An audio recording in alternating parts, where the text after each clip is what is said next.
Sarah lived like a shadow in her own home, receiving the old dresses her cousins no longer wanted while they shone in new designer silks.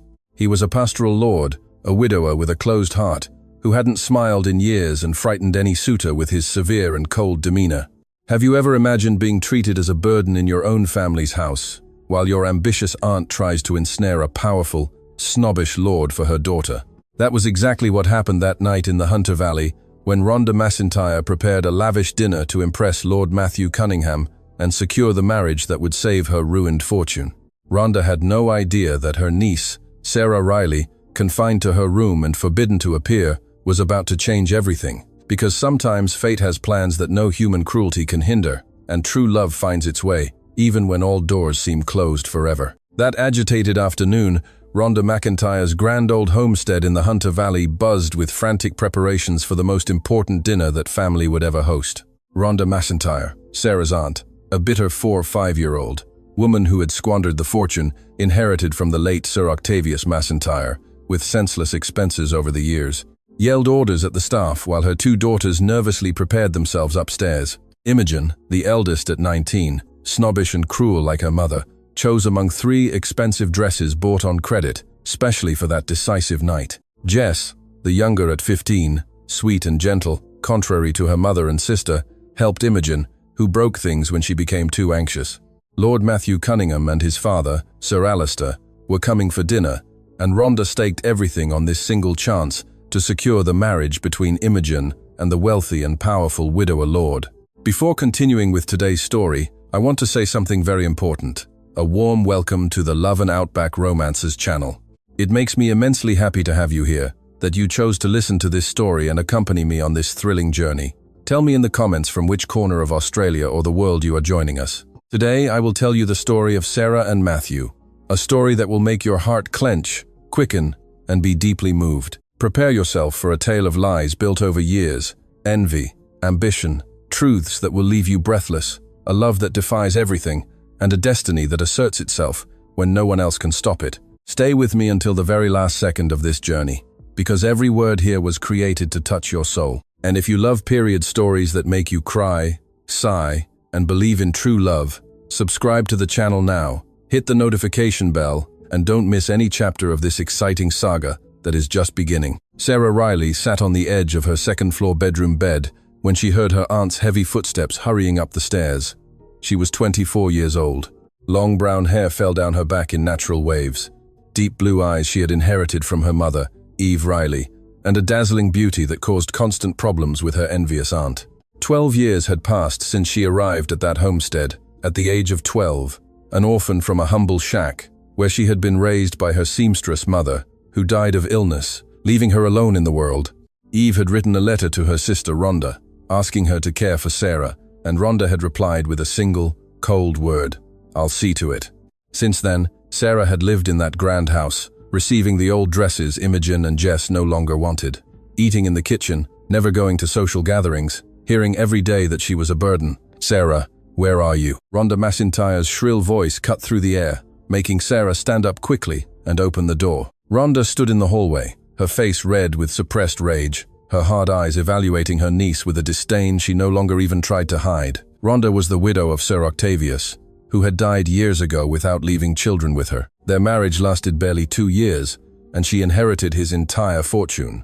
She later remarried another man but didn't want to change her surname. She had 2 daughters, and he abandoned her for another woman without explanation. Her brown hair was pulled back in a tight bun. Her dark green dress, made of expensive fabric, but chosen without taste, accentuated the bitterness that marked every line of her face, aged by constant anger against the entire world. Rhonda had inherited all of Octavius's fortune and properties, but she squandered everything with unnecessary luxuries and poor management, until only that homestead and suffocating debts remained. "Listen carefully to what I'm about to say, and don't make me repeat it," Rhonda said in a low, dangerous voice, pointing at Sarah's face with a finger like a sharp blade. "Tonight, Lord Matthew Cunningham and his father, Sir Alistair, are dining here. This is Imogen's chance to win over the Lord and secure the marriage this family desperately needs to survive. You will not appear, understood clearly. You will not come downstairs. You will not move around the house. You will stay locked in this room as if you didn't exist." Sarah lowered her eyes in the submission she had learned over those 12 hard years of constant, silent rejection. "Yes, Aunt Rhonda," she murmured softly, her voice almost inaudible. Rhonda continued with visible cruelty. "Imogen needs to shine alone tonight without any competition. I cannot risk your beauty stealing the attention my daughter deserves from the widowed lord." Rhonda turned to leave but stopped at the threshold of the door, looking back with an expression hard and cold as stone. "Colleen will bring you food here later. Don't make a sound. Stay still until the guests leave tomorrow afternoon without causing any problems." And with those final words, Rhonda slammed the door shut, leaving Sarah alone again in the small room she had occupied for 12 years. A narrow bed, an old wardrobe, a simple table, and a window overlooking the homestead's entrance. Sarah walked slowly to that window and leaned her forehead against the glass, watching the staff below rush back and forth, preparing everything for the arrival of the esteemed visitors. The weight of loneliness squeezed her chest like invisible hands that wouldn't let her breathe properly, as she thought of yet another night being invisible in her own house, where she had never truly been welcome. The sun began to descend, painting the sky orange and gold, when finally, the elegant black coach appeared at the property's main gate, pulled by 4 magnificent horses. Sarah held her breath, watching from the window as 2 men dismounted with firm, confident movements. The first was Sir Alistair Cunningham, an elderly man with completely white hair and a slightly stooped posture that revealed his many years lived. The second was Lord Matthew Cunningham, a 38-year-old widower, who lived in his own grand estate with his father Alistair and young son Jock, just 6 years old, since he had lost his wife. Matthew was tall, broad-shouldered, with black hair precisely combed back, wearing a dark morning coat of fine fabric that gleamed under the golden light. Sarah couldn't see his face from that distance, but she noticed something in his rigid posture and tense shoulders. There was a coldness about the man, an invisible wall around him that seemed to push away any possibility of true human warmth. Rhonda appeared at the homestead door with Imogen and Jess by her side, bowing exaggeratedly as the visitors approached. Imogen wore a wine-red dress with a generous neckline and cinched waist that her mother had chosen to highlight her curves, her blonde hair styled in elaborate curls adorned with fake pearls. Jess wore a simple light blue dress that matched her sweet and gentle nature, her brown hair flowing over her delicate shoulders. Sarah watched the entire scene as if attending a play she could never be a part of. She saw Rhonda greet Alistair with false, exaggerated smiles. She saw Imogen make a practiced curtsy before the Lord, who didn't smile once.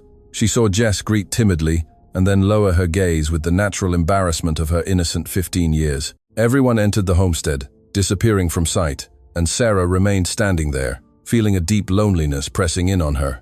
A soft knock on the door made her turn quickly a few minutes later. "Sarah, it's me, Colleen." The low, gentle voice she knew so well arrived. Sarah opened the door, revealing Colleen O'Malley, a 60-year-old housemaid with a kind face, marked by the wrinkles of someone who had worked hard all her life but never lost the capacity to smile with genuine sincerity, who had become her only true friend in that house of constant coldness. "I brought your supper, dear," Colleen said, entering with a tray covered by a white cloth which she placed on the small table, revealing hot, steaming soup, fresh bread that still smelled of the oven, and a generous slice of cheddar cheese. Sarah smiled with gratitude for that kindness. "Thank you, Colleen," Sarah murmured, taking the housemaid's wrinkled hand in hers with sincere affection that came from the heart. Colleen sat on the edge of the bed, sighing deeply, and Sarah asked softly, full of a curiosity she couldn't hide, "How are things downstairs at dinner?" The housemaid shook her head, making an expression of one who had witnessed something quite uncomfortable. "That lord doesn't smile, Sarah. He's sitting at the big table with his face set like stone, answering in short words, looking at his plate as if fulfilling an unbearable obligation he'd rather avoid. Mrs. Rhonda is nervous, shifting in her chair. Miss Imogen is trying to converse, but he barely looks at her. Only Sir Alistair is being polite, chatting with everyone." Sarah felt a strange curiosity about that cold man who carried such visible sadness. Colleen stood up, smoothing her apron with hands calloused from so much work. "I need to go back before they look for me and notice my absence. Eat everything, Sarah, and try to rest, despite all that's happening downstairs."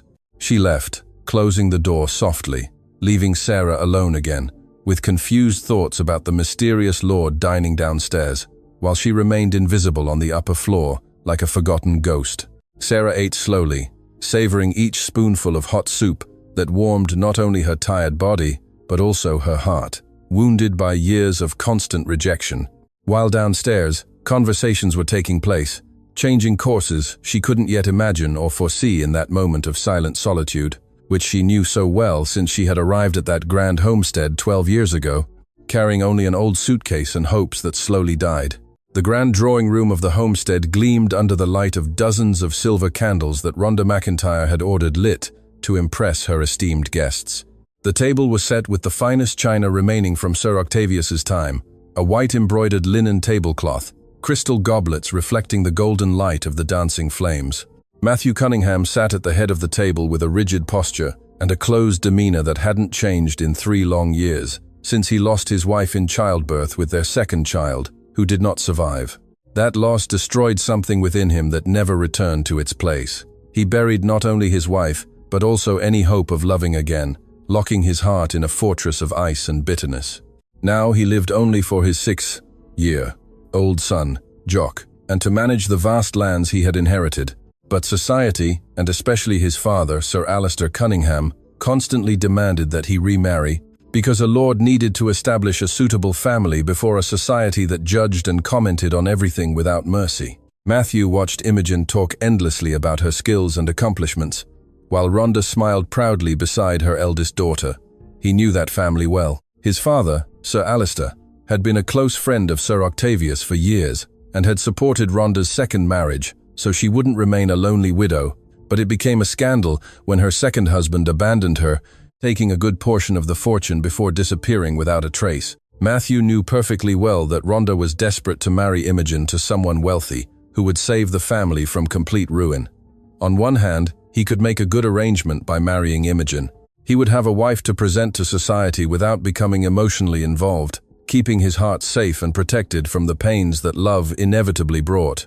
But on the other hand, he thought of Jock, having a stranger in the house, calling her mother, a woman who would not truly love his son but only pretend for interest and convenience. When the coach had arrived earlier at the homestead, Matthew noticed movement in a high second-story window. A woman quickly retreating before he could get a good look at her face, just a silhouette of long hair and a light dress that disappeared into the shadows of the room. Who could that woman be? Rhonda only had 2 daughters, Imogen and Jess, who were there at the table. So, who was in that room, secretly watching his arrival?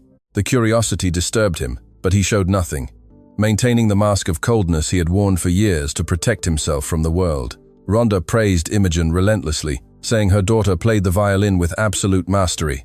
She had studied at the best etiquette school in the colony.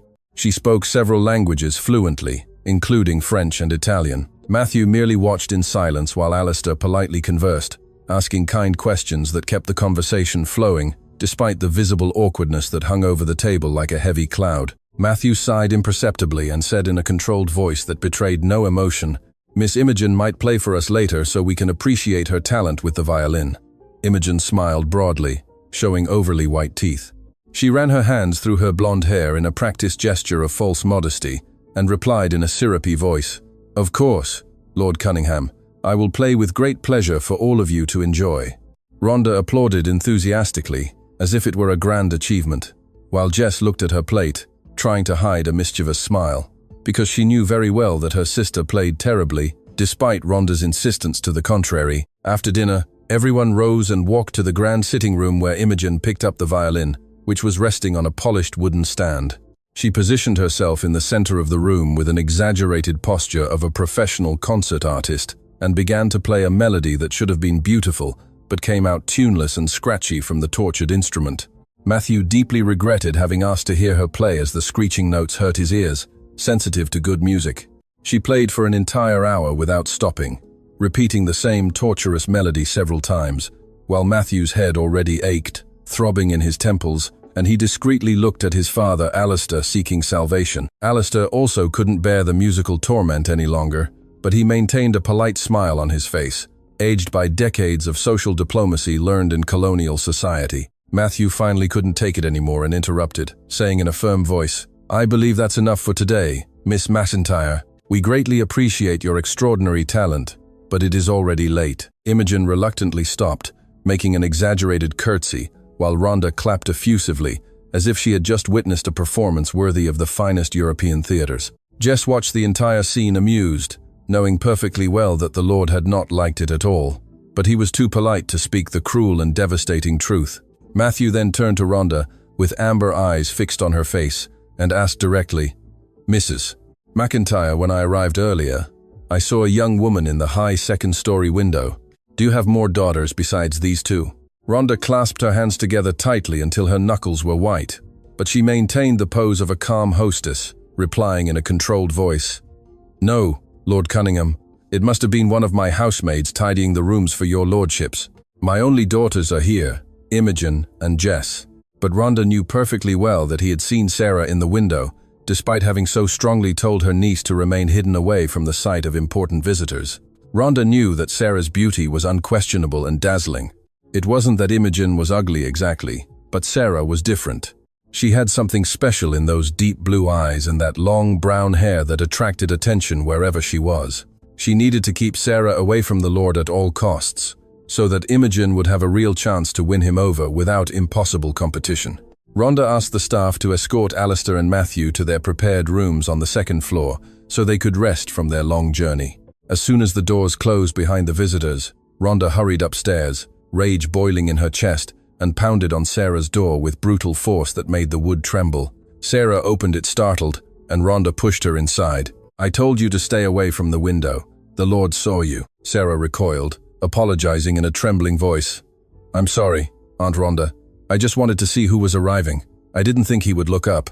Rhonda pointed at her niece's face with a finger, her eyes burning with suppressed fury. "I told him you are a housemaid in this house. If you ruin Imogen's marriage, I will throw you out of this house. Do you understand clearly? And you will stay locked in here until they leave tomorrow, not coming out for anything in this world." Sarah took a step towards her aunt with outstretched hands, pleading, "Aunt, please, I will hide. I swear I won't appear anywhere they might see me." Rhonda looked at Sarah with cold contempt and said in a cutting voice, "You disappointed me, Sarah." She slammed the door shut and turned the key in the lock, leaving her niece confined inside the room. Sarah stood in the middle of the room, feeling a deep weariness from that life of constant humiliations and rejection that never ended no matter how hard she tried to please. But thanks to Colleen, she had a copy of the key hidden under her mattress. Her housemaid friend had given it to her some years ago, precisely for moments like this, when Rhonda locked her in the room as punishment. Sarah waited for the complete silence of the night to descend upon the homestead. She heard the last footsteps of the staff going to sleep. She waited another hour until she was absolutely certain that everyone was sleeping soundly.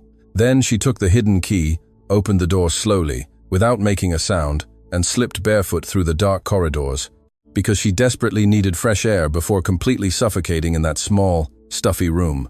Sarah crept down the stairs on tiptoe, holding her breath with each step that creaked softly under her bare feet. She crossed the silent kitchen, opened the back door leading to the enormous garden, and finally breathed deeply, feeling the night air fill her lungs with immense relief. The full moon illuminated everything with a silver light that transformed the garden into a magical dreamscape. The rose bushes swayed gently, the scent of jasmine perfumed the air. The distant sound of crickets created a natural melody, far more beautiful than Imogen's tortured violin. Sarah walked slowly along the stone path, enjoying that rare and precious peace, her long brown hair flowing down her back, her simple light cotton dress brushing against her bare legs. She was so absorbed in that temporary freedom that she didn't perceive the heavy footsteps behind her until a deep, masculine voice cut through the silence, making her heart pound. "Good evening, miss." Sarah turned quickly and froze completely when she saw who was standing a few steps away, observing her with curious amber eyes that gleamed under the silver light of the full moon. Matthew Cunningham, the widowed lord, was there in the garden, wearing only a white linen shirt open at the neck and dark trousers, his black hair slightly disheveled, as if he had just woken up or couldn't sleep well. He observed her with an intensity that made her tremble, not from fear, but from something different she couldn't identify. His eyes swept over her face, illuminated by the moon, her long loose hair, her simple dress that revealed soft curves. Sarah was speechless, realizing that this unexpected nocturnal encounter was about to change everything between them, in ways neither could foresee or control at that moment, suspended under the brilliant stars and the moon as a silent witness. Sarah stood paralyzed under the silver light of the full moon, looking at Lord Matthew Cunningham, who stood a few steps from her in the silent garden, with a curious expression in his amber eyes that shone intensely. He took a step in her direction, making Sarah instinctively back away like a startled animal, ready to flee at any moment if necessary. Matthew perceived the movement and stopped, raising his hands in a gesture of peace to reassure her.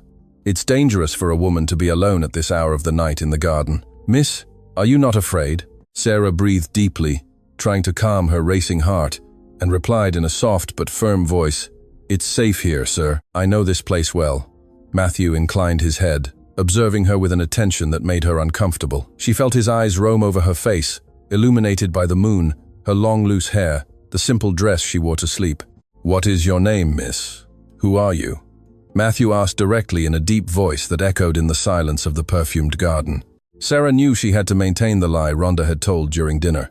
If she told the truth, she would complicate everything, and her aunt would throw her out of the house without any mercy. "I'm Sarah, a housemaid here, sir," she replied softly, averting her gaze to the ground, because she couldn't meet his piercing stare, which seemed to read her soul through the fragile mask she tried to maintain. Matthew remained silent for a few seconds that seemed eternal before asking with unexpected gentleness, "May I accompany you on your walk, Sarah?"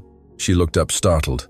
If her Aunt Rhonda found out about this, she would immediately expel her, giving her no chance for explanation or defense that could save her. "Sir, better not," Sarah murmured nervously, taking another step back. "I'm going back to my room right now." Matthew smiled for the first time since he had arrived at that homestead. A small but genuine smile that completely transformed his austere face, making him devastatingly handsome. "Very well, Sarah. My name is Matthew," he said in a soft voice that sounded strangely intimate in the silence of the enveloping night. Sarah looked at him for an eternal moment, feeling something strange tighten her chest, something she couldn't identify or name, but which deeply frightened her. "I know who you are," she whispered before turning quickly and running along the stone path without looking back, her bare feet hitting the cold ground as her heart raced uncontrollably within her oppressed chest. Matthew remained standing in the garden, watching Sarah disappear into the shadows of the homestead, with an intrigued expression he couldn't hide. Normally, women offered themselves to him with practiced smiles, flattered his titles and fortune, invented excuses to stay close, trying to win him over in every possible and imaginable way. But that young woman had just run from his presence, as if he were a mortal danger she urgently needed to avoid. That was completely different from everything he knew, and stirred something within him that had been dormant for years. "Sarah," Matthew whispered the name, tasting it on his tongue, repeating it softly as if savoring the sound. She had incredible eyes, deep blue that shone under the moon. She was very beautiful with that long brown hair and delicate, angelic face. But it wasn't just her physical beauty that had moved him. It was the fact that she didn't care who he was, didn't try to impress him, simply ran as if he meant absolutely nothing special or important. Sarah ran back to her room, her heart pounding so hard she felt it in her throbbing temples. She closed the door with trembling hands and leaned against the wood, trying to breathe normally as she thought, frightened. If he mentioned to Rhonda that he had seen her in the garden, she would run a huge risk of being expelled without any opportunity or alternative. What a terrible situation she had gotten into just for wanting fresh air. Sarah stood there for a few minutes trying to decide what to do, stay quiet and pray he wouldn't say anything, or go back and explicitly ask him to keep the secret. The second option was risky, but at least it would make clear that she couldn't lose her shelter.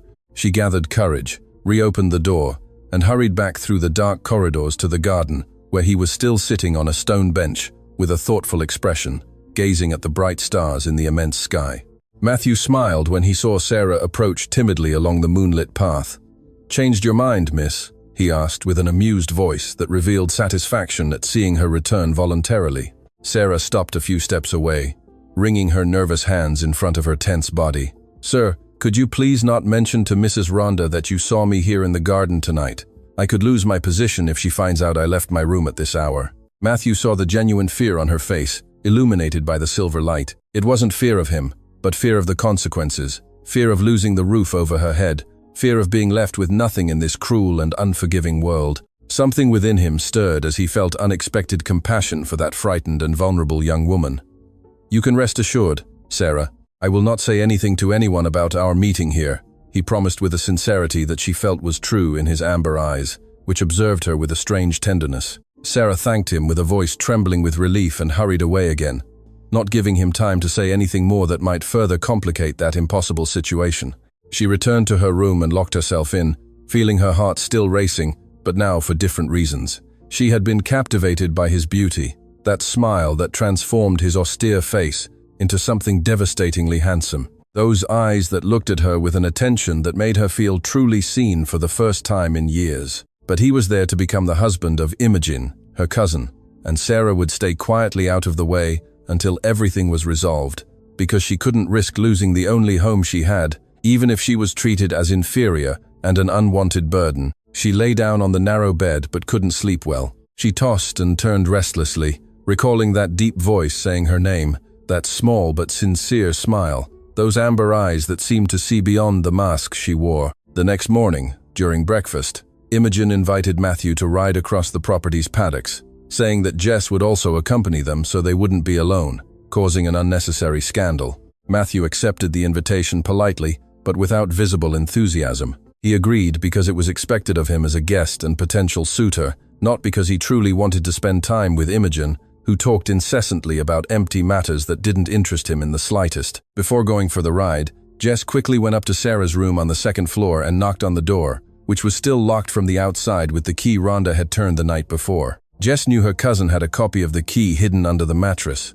Colleen had told Jess that secret, asking her to look after Sarah when possible, because her mother was too cruel to her orphaned niece. Sarah heard the soft knock and recognized the pattern. 3 quick knocks followed by 2 slow ones that Jess used to identify herself. Sarah opened the door slowly, revealing Jess standing in the hallway, holding a small tray with steaming fresh bread and a cup of still warm milk. "I knew Mum would leave you without breakfast as punishment," Jess said, entering quickly and carefully, closing the door behind her so as not to make a noise that would alert anyone. "Colleen told me she locked you in here last night after the guests went to sleep."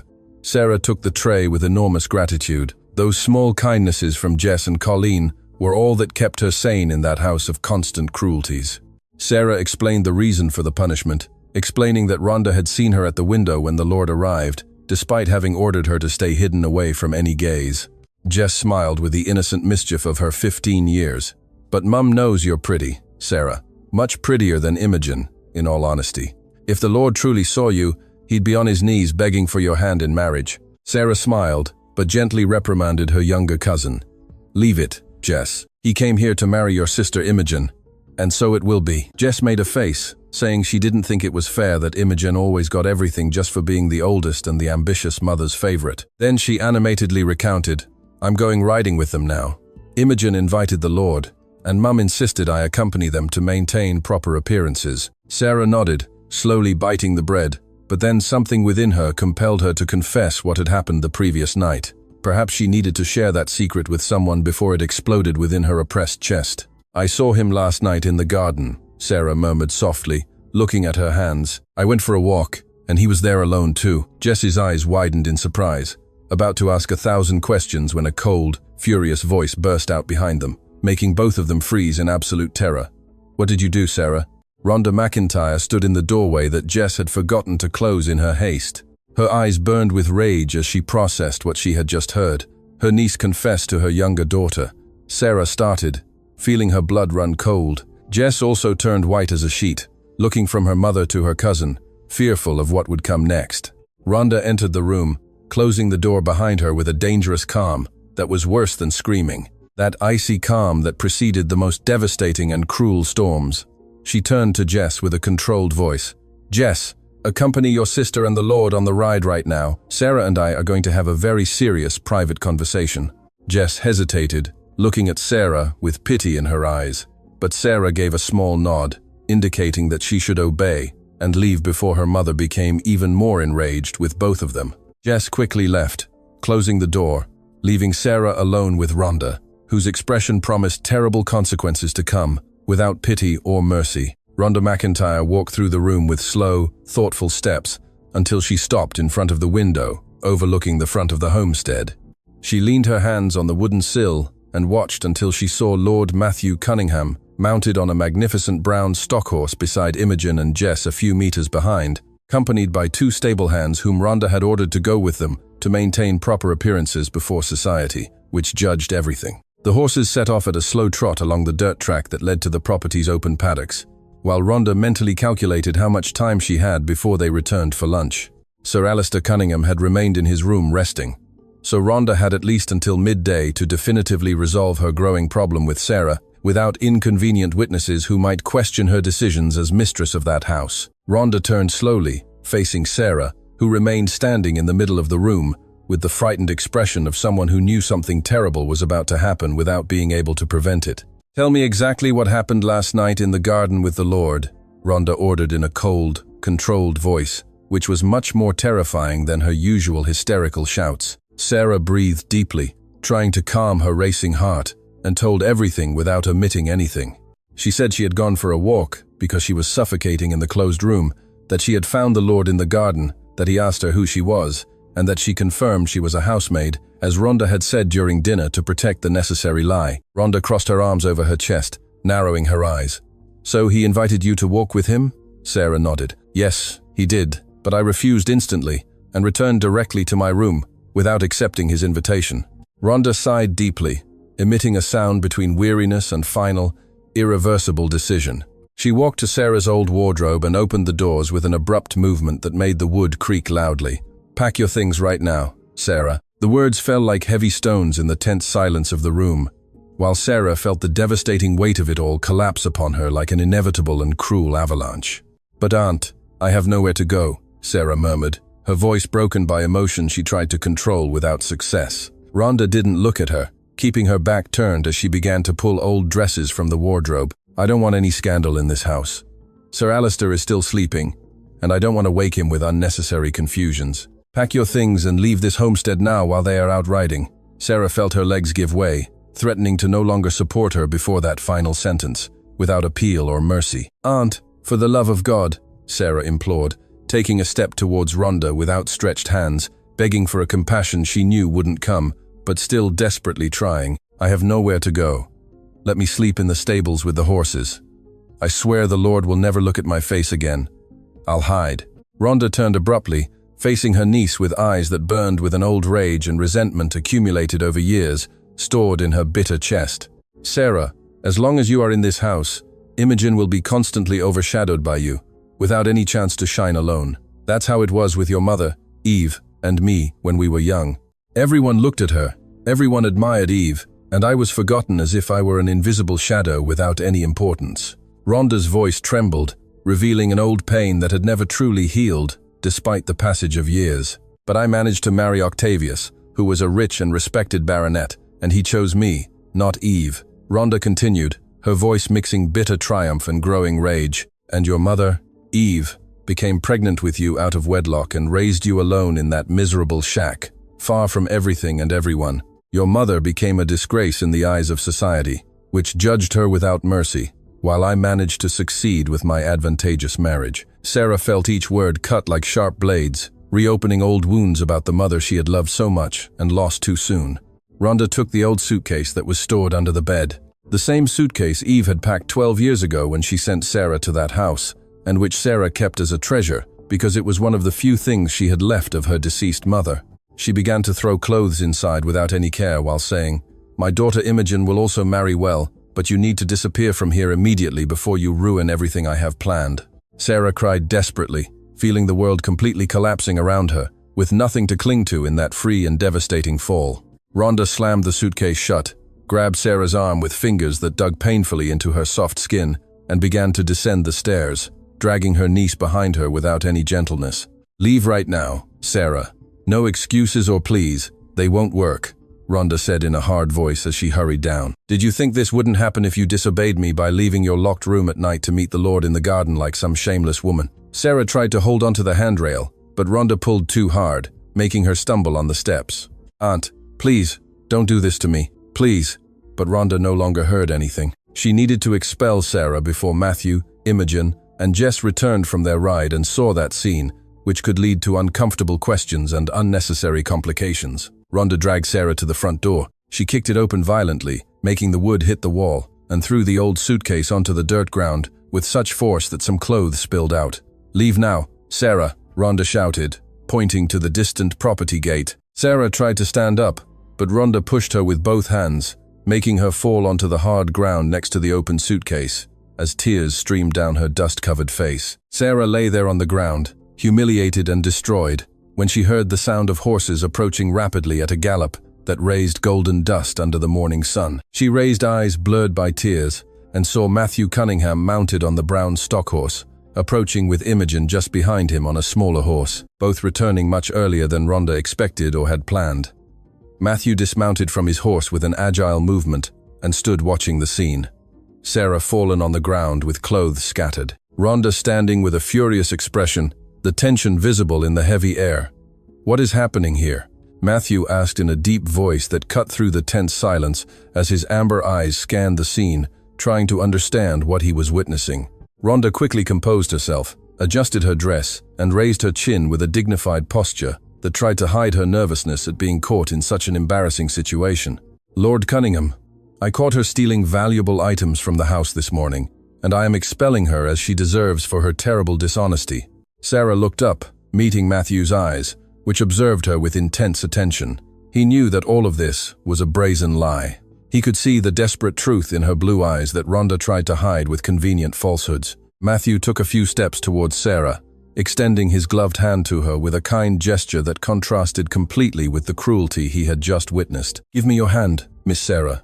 I will help you up from the ground." Sarah hesitated for barely a second before extending her trembling hand and feeling his fingers wrap around hers with a surprisingly gentle firmness. At that precise moment, the homestead door opened again, and Sir Alistair Cunningham emerged with a confused and worried expression from the noise that had woken him from his well-deserved rest. "What is going on here?" Alistair asked, looking at Sarah on the ground, being helped by his son, at Rhonda, standing with a tense expression, at Imogen still mounted on her horse, observing everything with wide eyes from the shock, at Jess, who had just arrived also with the stable hands behind her, all witnessing that impossible scene to ignore or hide.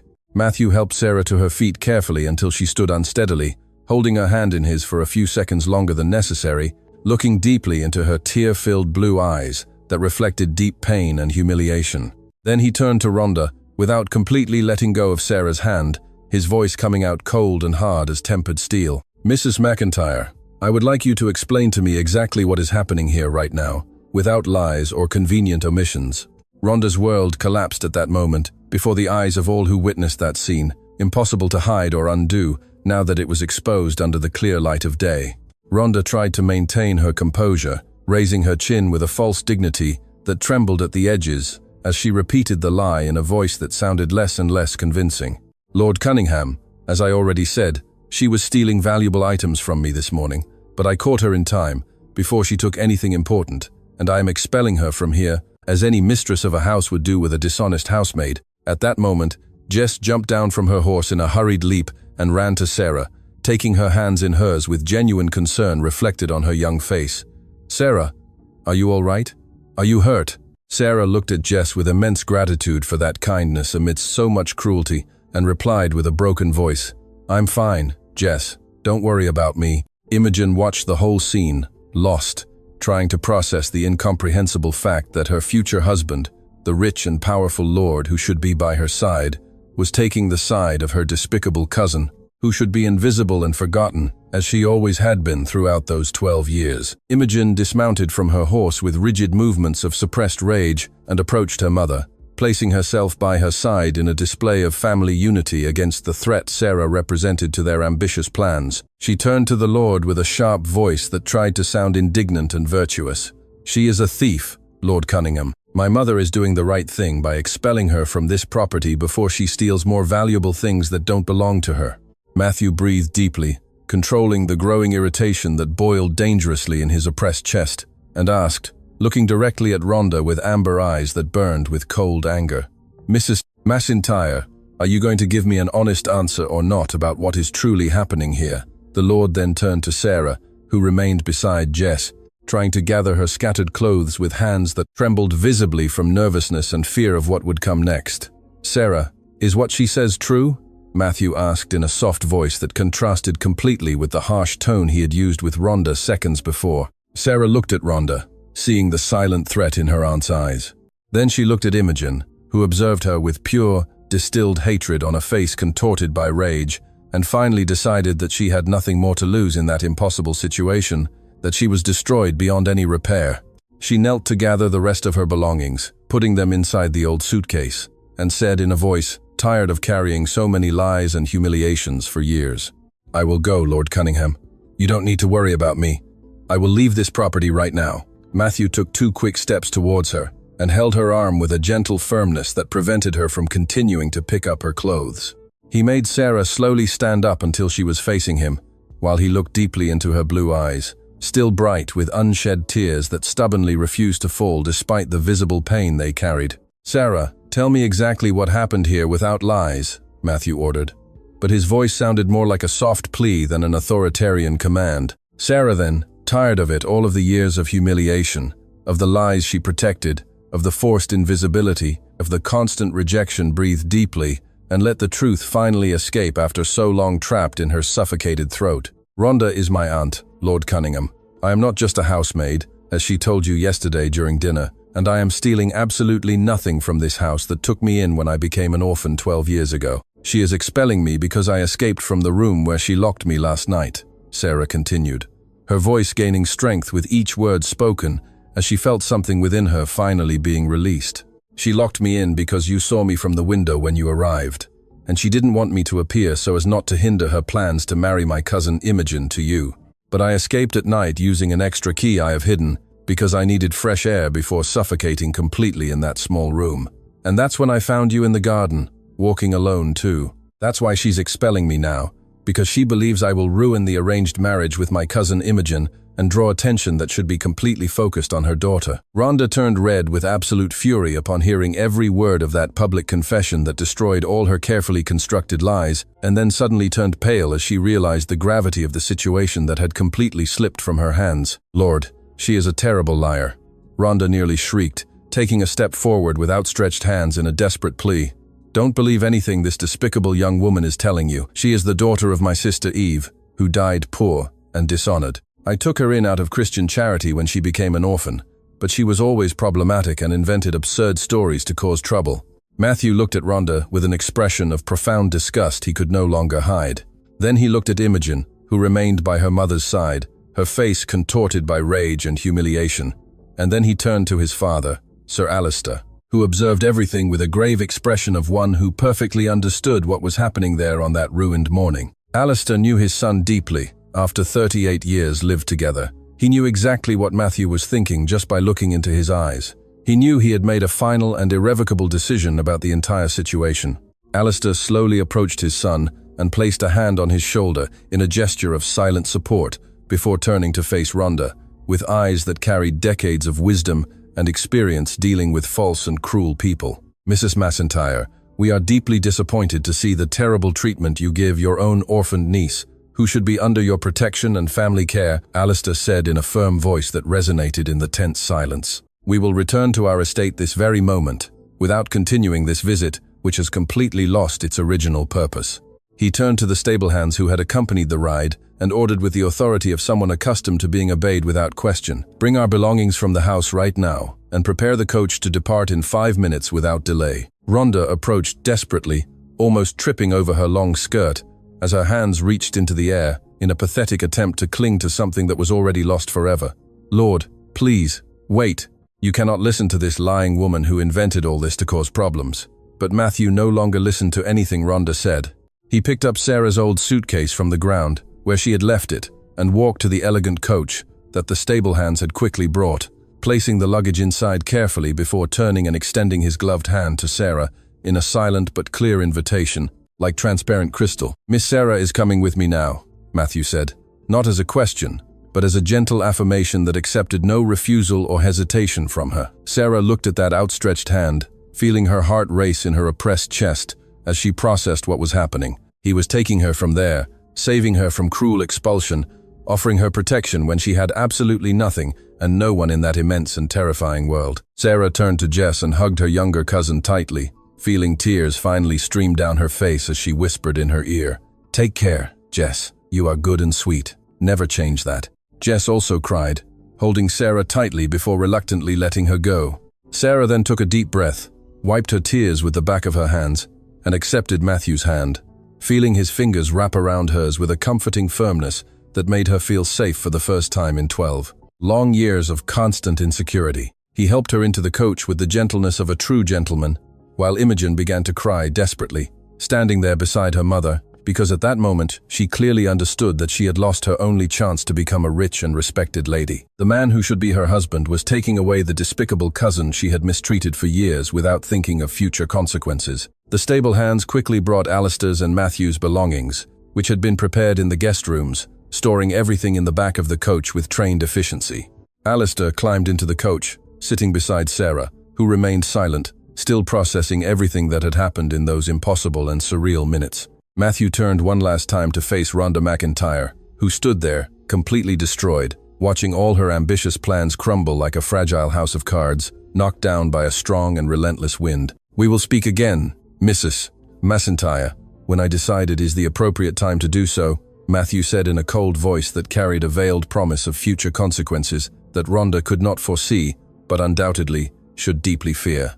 Then he climbed into the coach, closing the door behind him, and gave 2 taps on the roof, signaling the coachman to depart immediately, without further unnecessary delays. The coach began to move slowly at first, then gained speed as it pulled away from that homestead, taking Sarah far from the only home she had known for the past 12 years, taking her towards a completely uncertain future, but one that could not be worse than the past she left behind in the golden dust raised by the moving wheels. Rhonda stood there in front of the homestead, her fists clenched by her body trembling with uncontrollable rage, as she watched the coach pull away, carrying her niece in the place that should have been Imogen's, her favorite daughter, and only hope of financial salvation. Imogen cried loudly beside her mother with dramatic sobs that shook her entire body, while Jess remained a few steps back, observing everything with a confused expression mixed with secret relief, because Sarah was finally escaping from that place of constant cruelties and daily humiliations that no one deserved to suffer, regardless of circumstances of birth or the lack of inherited material fortune. Sarah tried to comprehend everything that was happening at that moment, as the coach swayed, moving along the dirt road that led away from Rhonda's homestead. Her life had suddenly been turned completely upside down in a matter of minutes. An hour ago, she was being expelled with nowhere to go, and now she was sitting inside an elegant coach, next to the Lord and his father. Her hands trembled slightly in her lap as she tried to process it all, unable to believe it was really happening. Alistair smiled at her with a gentleness that lit up his face. "Calm down, Miss Sarah. Take a deep breath. Now we want to hear your story." Sarah nervously looked at Matthew, who watched her with those thoughtful eyes that seemed to pierce her soul. "I would like to apologize for everything that happened," Sarah said in a low voice. "You didn't deserve to go through that situation." Matthew inclined his head without taking his eyes off her. "So, Rhonda is really your aunt?" Sarah nodded, feeling her cheeks flush. "Yes, sir. She is my mother Eve's sister, who passed away 12 years ago." Alistair leaned forward with interest and thoughtfulness. "Eve, that name is not unfamiliar to me. Rhonda mentioned her sister's death, but never spoke of having a niece." Sarah breathed deeply. "My mother died when I was 12. Before she passed, she wrote to Aunt Rhonda asking her to care for me. I've been in that house ever since." 12 years being treated that way?" Matthew asked in a deep voice that resonated within the coach. Sarah looked out the window, avoiding his eyes. "I had nowhere to go, sir." Alistair shook his head thoughtfully. "I remember when Octavius met Rhonda, he traveled to Echidna Creek and returned engaged to her. It was too fast. It caused comments." He looked at Sarah with curiosity. "Your mother was there too?" Sarah nodded. "Yes, sir.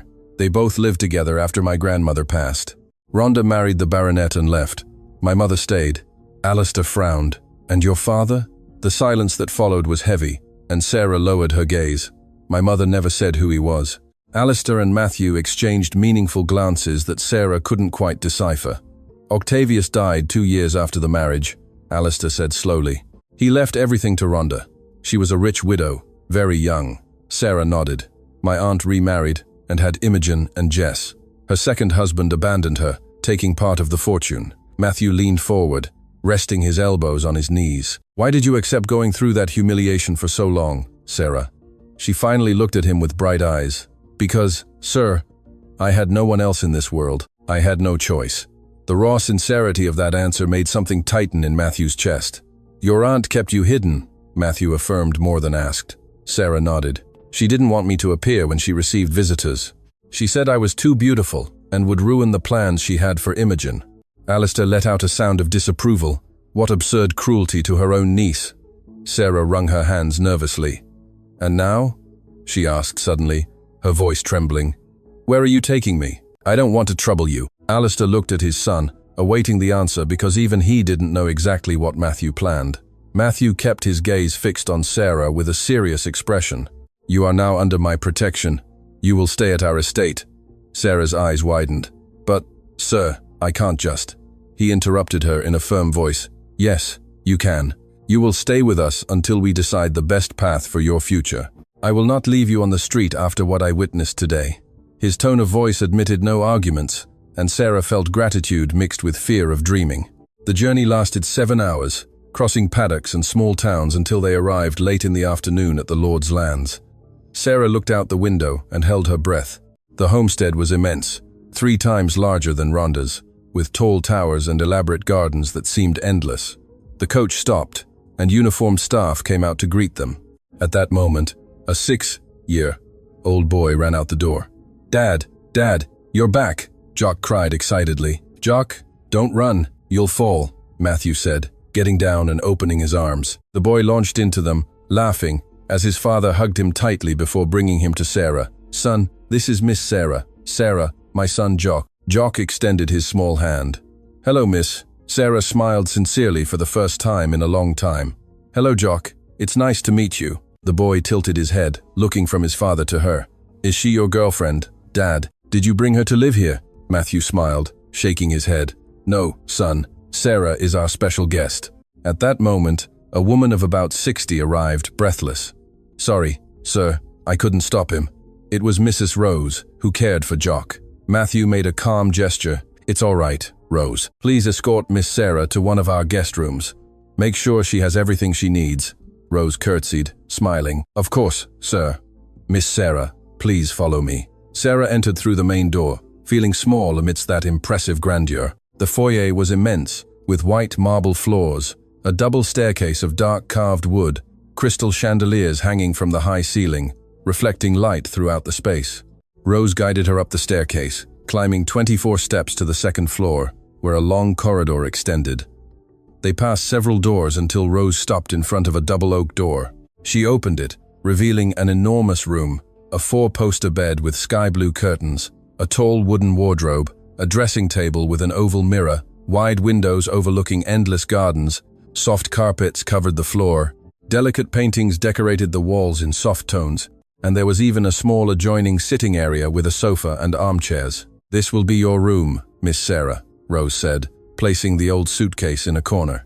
"If you need anything, just ring the bell on the bedside table, and someone will come to attend you immediately." Sarah looked around, completely lost. That room alone was larger than the entire shack where she had been born. The silk curtains swayed gently, with the breeze entering through the open windows, bringing the scent of garden flowers.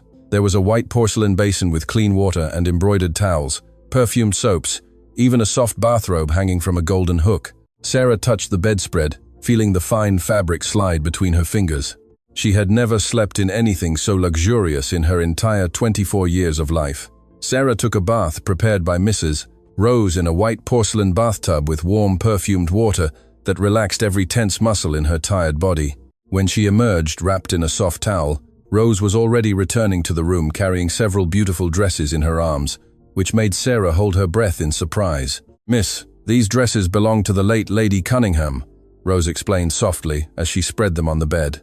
"She didn't get to wear them because she fell ill soon after buying them. I asked Lord Matthew for permission, and he authorized you to wear them without any problem." Rose also placed a tray with deliciously smelling food, creamy soup, warm bread, fresh cheese, sweet fruits, and a glass of orange juice. "Eat well, miss. And afterwards, the Lord asked you to come down to the library because he wishes to speak with you." Sarah changed, choosing a lilac dress of soft fabric that hugged her curves perfectly, as if it had been tailor-made for her body. She ate slowly, savoring each bite as she thought of Jess and Colleen. They had always taken good care of her, just as Rose was doing at that moment, small kindnesses that warmed her wounded heart. When she finished, Rose returned and helped her arrange her long brown hair, partially pinning it up with delicate hairpins and letting some loose curls fall over her bare shoulders. "Don't worry," Rose said, smiling maternally as she tidied a rebellious lock. "The Lord has that stern, closed face that frightens many people, but he is a good man, with a generous heart. If you are here under this roof, it is because he has affection and respect for you. Sarah thanked her with genuine gratitude and went downstairs, feeling her heart beat faster with each step. Night was falling outside, painting the sky purple and orange through the tall windows, as Sarah walked through the illuminated corridors until she found the library. She knocked softly on the dark oak door and heard his deep voice. "Come in." She opened it slowly and saw Matthew sitting behind an enormous desk, surrounded by shelves packed with books from floor to ceiling. He rose immediately upon seeing her and stood for a few seconds longer, simply observing her. Sarah looked beautiful in that lilac dress that enhanced her bright blue eyes, her hair falling in soft waves, her skin still flushed from the warm bath. How could that woman move him so much in a way he couldn't even explain to himself? Something within him stirred dangerously when she entered, bringing a soft lavender perfume that completely invaded his senses. "Sit here, Miss Sarah," Matthew said, his voice hoarser than he intended as he pulled an upholstered chair for her. His fingers brushed lightly against her bare arm as he guided her to the seat, and both felt that brief touch like an electric shock that ran through their skin, making every inch tingle. Sarah sat, trying to control her breathing as he returned to the other side of the table, but he didn't sit. He remained standing, resting his hands on the dark wood and leaning slightly towards her. "We need to discuss your situation here," he said, looking deeply into her blue eyes, which shone under the golden light of the dancing candles. Sarah noticed how his eyes seemed even more intense in that romantic dimness, how his broad shoulders filled the white linen shirt, unbuttoned at the neck, revealing the tanned skin of his strong neck. "I know these last 2 days have been crazy," Matthew began, running a hand through his black hair in a gesture of frustration that Sarah found strangely attractive. "You barely know me, and I barely truly know you. But somehow you are now in my home, Sarah, and we need to decide what happens from here on." Sarah interlaced her hands in her lap, trying to appear calm despite her racing heart. "Once again, thank you, sir, for everything you did for me today. I will never forget this kindness." Matthew smiled, that small but genuine smile that completely transformed his austere face, making him devastatingly handsome. "Call me Matthew, please. No formalities between us. May I call you Sarah?" She nodded, feeling heat rise to her cheeks. "Yes, you may." His name on his lips sounded too intimate in that silence, laden with unspoken things. Matthew finally sat down, but leaned forward, resting his elbows on the table, reducing the distance between them until Sarah could see every detail of those mesmerizing eyes. "My father, society, the entire colonial elite demand that a lord be conservative and traditional. Sarah, we need to establish a proper family, continue the title, maintain the appearances that this life demands." His voice dropped, becoming more intimate. "Honestly, it was not my intention to remarry after losing my wife 3 years ago, but I need to secure Jock's future. I need him to have a complete family." Sarah listened, fascinated by the raw sincerity in his voice. "When my father told me that your aunt Rhonda had an unmarried daughter, I agreed to go meet her because she was someone my father believed he knew and trusted. But when I arrived at that homestead and looked up at that high window, he stopped, breathing deeply. I saw you moving away, and something changed inside me. Sarah, when I asked your aunt who you were and she lied to my face, saying you were just a housemaid, I felt there was something very wrong in that house." Matthew continued with increasing intensity that made Sarah hold her breath. "Imogen is like all the other noble women I've known. She talks too much, smiles in a practiced way, sees me as a title and fortune, not as a real man." His eyes burned into hers, "But that night in the garden, when I found you alone, you told me, 'No, Sarah.' You ran from me as if I were a mortal danger. You didn't see me as a rich lord or an opportunity for advancement. You saw me only as a man who was invading your moment of stolen peace." Sarah felt tears sting her eyes from the way he understood exactly what she had felt. "I regret the terrible conditions you lived in at that house under your aunt's care." He extended his hand across the table, palm up, in a silent invitation. Sarah looked at that outstretched hand, feeling the air between them grow dense, laden with possibilities and unspoken promises. Slowly, she placed her hand on his, and Matthew enveloped it with firm but surprisingly gentle fingers that made her heart leap uncontrollably. Then, "Sarah," he said in a husky voice that made her tremble, "you seem to me a woman who doesn't care about riches, expensive dresses, empty titles, or social position. You want peace, and to live in peace without fear or constant humiliation." He gently squeezed her hand. "And I need a wife who is real with me, who doesn't pretend to be what she isn't, who cares for my son with true love." Sarah looked at him, lost, waiting for what would come. I know it's too soon and seems completely insane. I won't force you into anything you don't freely want. But here you will have a good home, protection, respect. You will be a respected lady. What do you say?" Sarah looked deeply into his eyes, seeing hope mixed with fear of rejection that humanized him completely, stripping away all the pomp of the title he carried. "Matthew, we've only known each other for 2 days," she said softly, without letting go of his hand. "It's crazy that all this is happening so fast, without time to process or understand." Matthew nodded seriously. "I know, Sarah, I know perfectly well. But sometimes life doesn't give us ideal time. Sometimes we need to risk or lose the opportunity forever." Sarah breathed deeply, gathering courage to say what she thought. "Then, I have another proposal to make to you." Matthew raised his eyebrows, surprised and intrigued. "What is it?" Sarah smiled for the first time since she had entered that library. "What if we got to know each other better first, before deciding something so important and definitive?" "Why such a hurry, Matthew?" She squeezed his hand. "Give me time to truly know you, to know Jock, to know your life, and for you to know me too, not just the young woman you saved, but who I really am inside." Matthew looked at that woman in front of him, feeling the absolute certainty that he was making the right decision for the first time in years of solitude and empty masks. She didn't jump at the opportunity without thinking, as any other would have done. She asked for time, she asked for truth, she asked for a real connection before promises that could be empty. He smiled genuinely, feeling something within him awaken after having slept for 3 entire years. "I accept." Matthew rose without letting go of her hand and gently pulled her up too, until they were separated only by the narrow table. Her lavender perfume completely enveloped him, mixing with the scent of old books and wax candles, creating a unique atmosphere for that moment suspended in time. Sarah extended her other hand over the table, and Matthew took it too, intertwining his fingers with hers, as their gazes met, promising without words that they would give fate a chance, which had united them in such an impossible and unexpected way. There, standing in that library illuminated only by dancing candles, 2 wounded hearts began to heal together. After that agreement sealed in the library with intertwined hands and silent promises, Matthew decided to wait as Sarah had requested, giving them time to truly get to know each other before any final decision. He spoke at length with his father Alistair that same night, explaining everything that had happened, and what he felt for that woman who had entered his life so unexpectedly, changing everything. Alistair listened in thoughtful silence, before placing a hand on his son's shoulder and saying in a voice laden with wisdom, "The decision will be yours, Matthew. It always was and always will be. But I can say that young woman has something special that makes your eyes shine again after 3 years of being dim." 2 weeks passed in a new routine that seemed strangely natural for everyone in that grand homestead. Then, one sunny morning, a messenger brought a letter with the McIntyre seal that made the air tense when Alistair opened it in the presence of Sarah and Matthew, gathered in the sitting room. Alistair read aloud with an increasingly irritated expression. "Rhonda McIntyre humbly requests that Lord Cunningham reconsider the marriage proposal to her daughter Imogen, alleging that there were terrible misunderstandings that day. She deeply apologizes for everything that occurred and asks if the Lord intends to return her niece Sarah to the family home where she belongs." Sarah felt nausea rise in her throat upon hearing those hypocritical and calculated words from the aunt who had brutally expelled her weeks ago. Matthew stood by the fireplace with clenched fists, trying to control the rage that boiled dangerously. That woman has no shame.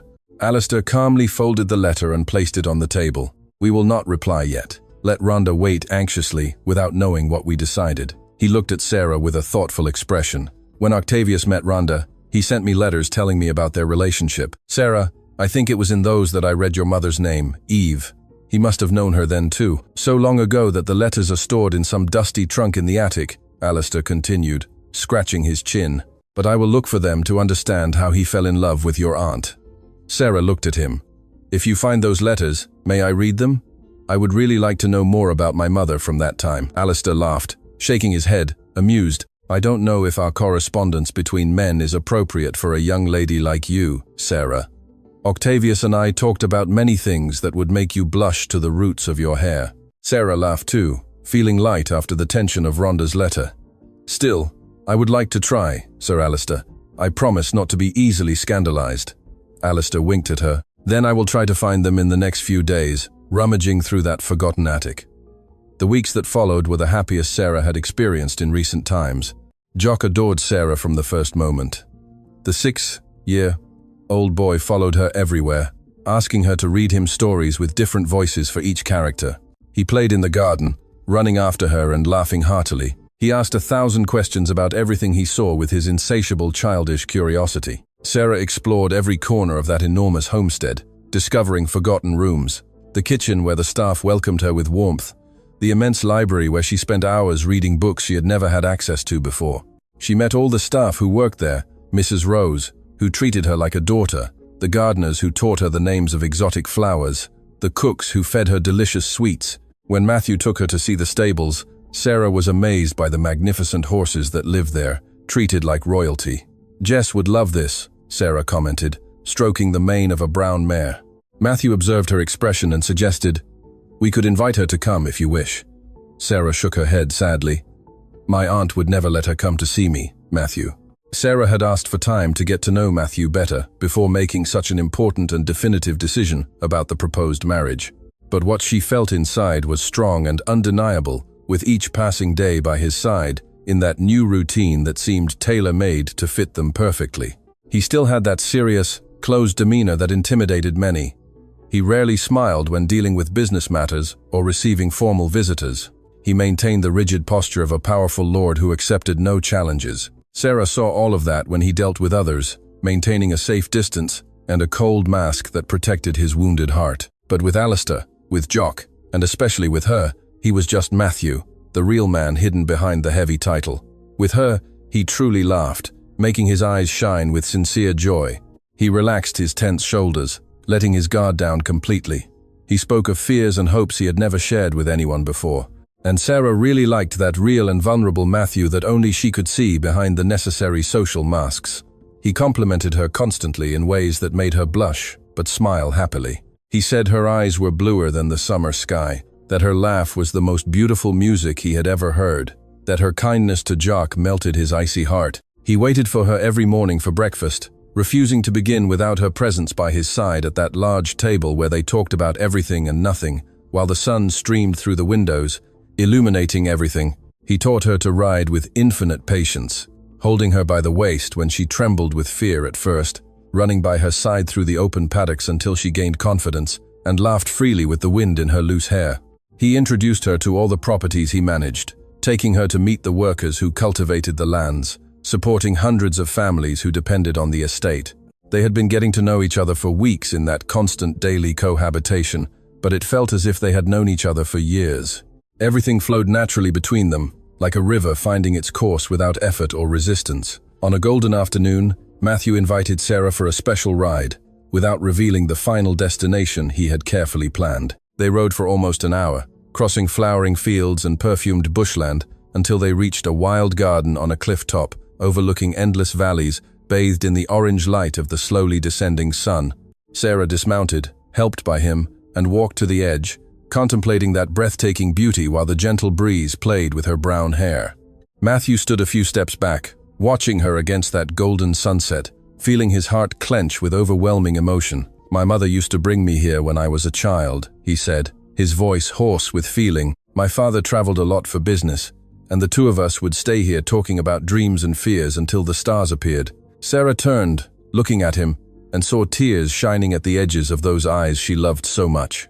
The emotion was evident as he spoke of his deceased mother, whom he missed so deeply. Sarah approached slowly until she was very close, and took his hand, intertwining her fingers with his in a gesture of silent comfort that spoke more than 1,000 words. Matthew looked at that incredible woman in front of him, illuminated by the golden setting sun, and could no longer contain what he had felt for weeks, burning within his oppressed chest. He pulled her by the waist, drawing her towards him until their bodies touched completely, and leaned in slowly, giving her time to reject him if she wished. Sarah raised her face, offering her parted lips in a silent acceptance that made his heart race. When their lips touched for the first time, it was as if the entire world stopped for a few eternal seconds. Soft at first, testing that new connection. Then, deeper as both completely surrendered to that kiss that sealed something much greater than physical attraction. His hands moved up her back until they were lost in her loose hair, while hers clung to his shirt tightly, as if afraid to fall. When they finally separated, breathing heavily, their foreheads rested against each other. "Sarah." Matthew whispered her name like a sacred prayer he kept in his heart. Sarah opened her eyes, still dizzy from that kiss, meeting his eyes, burning with an intensity that made her tremble. "What is it?" He caressed her face with trembling fingers. "This that happened here now means you've thought about my marriage proposal." Sarah smiled, feeling tears of happiness stream down her flushed cheeks. "Yes, I have thought about it, Matthew. I thought a lot during all these weeks. Observing you, getting to know you, falling in love with you." She took a deep breath. "I accept to marry you." Matthew waited for nothing else. He pulled her back and kissed her with all the passion contained during those weeks of torturous waiting, gently laying her down on the soft grass, while the sun set, painting everything golden around them, completely lost in each other. When they returned home, it was already night, and the stars shone in the sky as witnesses to that love that was born strong and true. Alistair and Mrs. Rose awaited them in the sitting room with serious expressions that made Matthew and Sarah stop immediately, feeling that something important had happened during their absence. Alistair sat holding 2 yellowed papers in his hands, while Rose stood by his side. "You'd better sit down," Alistair said in a grave voice that brooked no argument. Matthew frowned, worried. "What happened, Father? What's wrong?" They sat on the sofa side by side, still holding hands, as Alistair breathed deeply, preparing to reveal something clearly difficult. "I found the letters Octavius sent me years ago when he met Rhonda," Alistair began, looking directly at Sarah. "And Rose went to put away your old suitcase today, Sarah, when she found a letter from your mother Eve hidden in the lining of the suitcase." He paused heavily. "First, I must apologize, but as the letter was open, I read it, and comparing it with what I have here in Octavius's letters, he extended the 2 papers to Sarah. "You need to know the truth." Sarah took the letters with trembling hands while Matthew leaned in, reading with her over her shoulder, supporting her with his firm presence. Octavius's letter to Alistair was yellowed with age, but the handwriting was still legible, revealing secrets buried for decades. "My dear friend, I met a woman of dazzling beauty, long brown hair like silk, deep blue eyes like the ocean.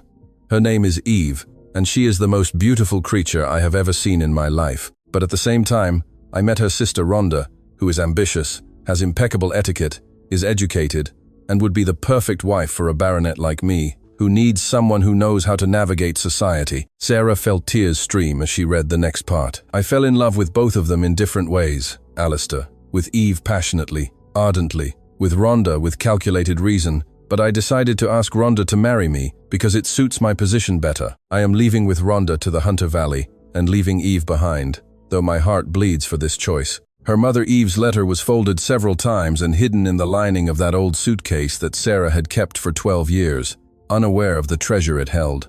"My dearest daughter Sarah, you deserve to know the truth I hid to protect you and my sister. Octavius is your legitimate father. We loved each other deeply, but he chose her, and I didn't want to destroy their marriage by revealing my pregnancy.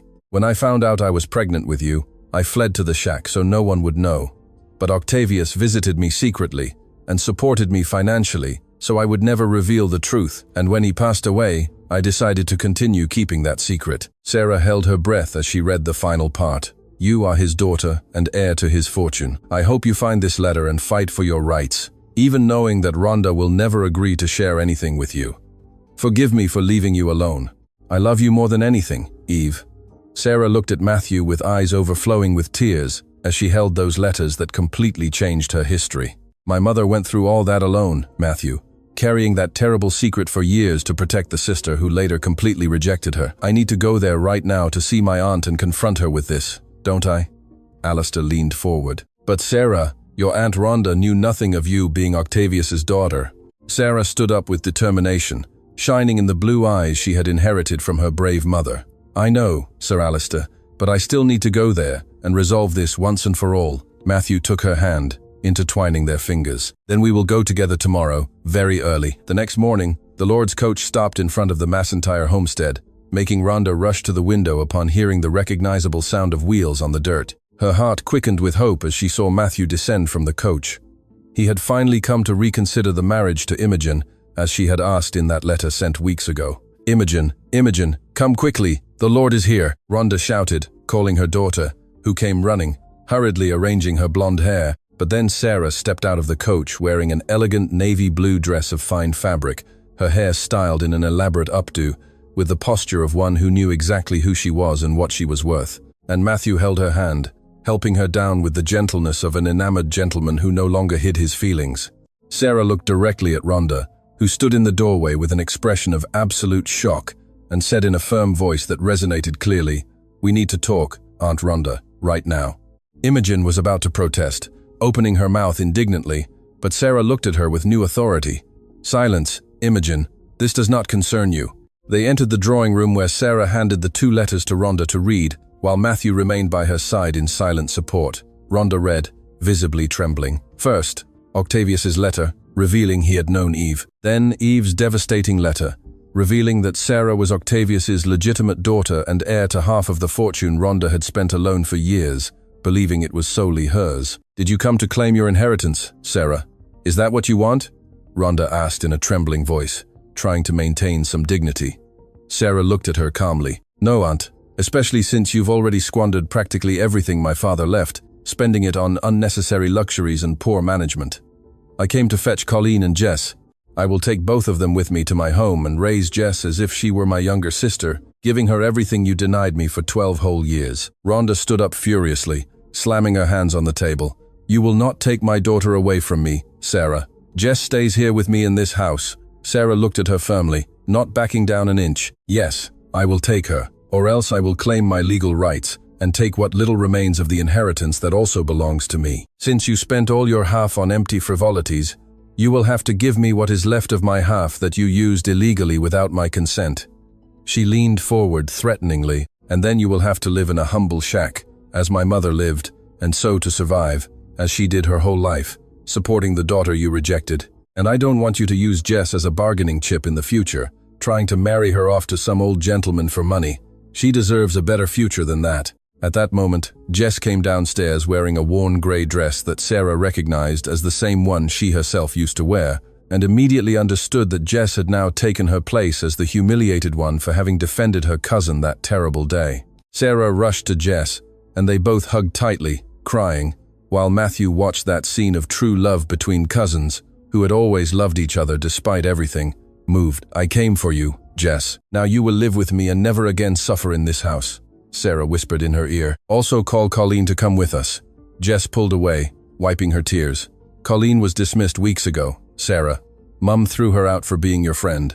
Sarah nodded. "Then I will find her later in the town and take her home too." She turned to Rhonda, who stood there trembling with impotent rage. "Do you accept these terms, Aunt Rhonda? Jess comes with me voluntarily, and you never again approach us, neither me nor Jess. And in return, I will not claim the rest of the inheritance that technically belongs to me by right of blood." Rhonda had no choice. She nodded in defeat as Sarah left that house for the last time, holding Jess's hand with Matthew by her side, protecting both of them.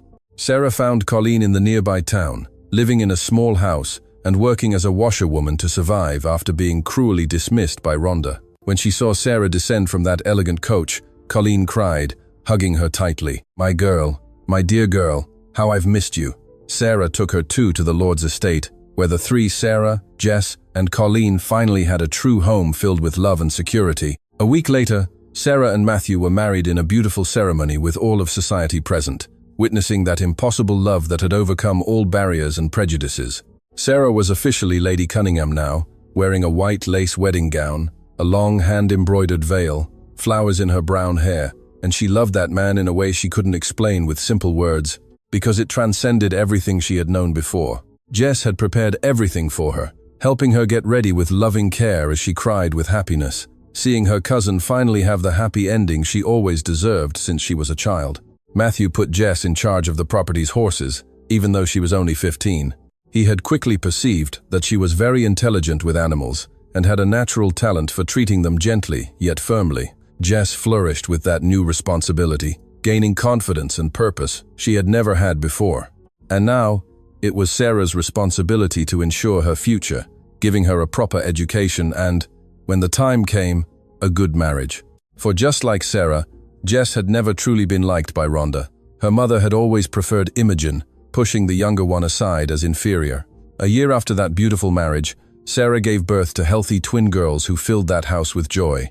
One would be named Eve in honor of the brave mother who had raised Sarah alone with so much love, despite all difficulties. And the other would be named Alice in honor of Matthew's mother, whom he had lost too young but had never forgotten. The two babies were beautiful, with bright blue eyes like Sarah's and dark hair like Matthew's. On a tranquil morning, everyone was gathered in the grand sitting room, living that peace won with so much suffering and shed tears. The twins, Eve and Alice, slept on soft cushions on the floor, surrounded by colorful toys. Jess, now 16, read aloud to 7-year-old Jock, who listened intently to an adventure story. Alistair slept in the large armchair by the fireplace with a satisfied smile on his aged lips. And Matthew and Sarah were embraced on the sofa, observing that perfect scene of a true family they had built together. Matthew leaned in close to her ear and whispered in a voice filled with genuine emotion, "Thank you, Sarah, for making me understand that I could be happy again and have a family like this, full of love, after years of believing I would never feel this again." Sarah turned her face, smiling with tears of happiness in her eyes. "I'm the one who thanks you, Matthew, for going to Aunt Rhonda's house that impossible day and taking me from there, saving my life in ways you can't even imagine. I love you so much that my heart can't contain itself when I look at you." Matthew kissed her forehead with an infinite tenderness that made Sarah completely melt. "I love you too, Sarah Cunningham, my lady, my wife, my entire life." And so we reach the end of another story that teaches us precious truths about life. That true love does not choose by convenience, but by the genuine connection of souls that recognize each other. That kindness always triumphs over cruelty in the end, even when it seems impossible. That our origin does not define our destiny, but our brave choices. And that true family is not just blood, but those who remain by our side in the darkest moments, offering light when all seems lost. Thank you from the bottom of my heart for staying with me until the end of this exciting journey of Sarah and Matthew. Your company made every chapter more special and meaningful, and I hope this story has touched your heart as much as it touched mine in telling it to you. Until our next story, where love will always find its way.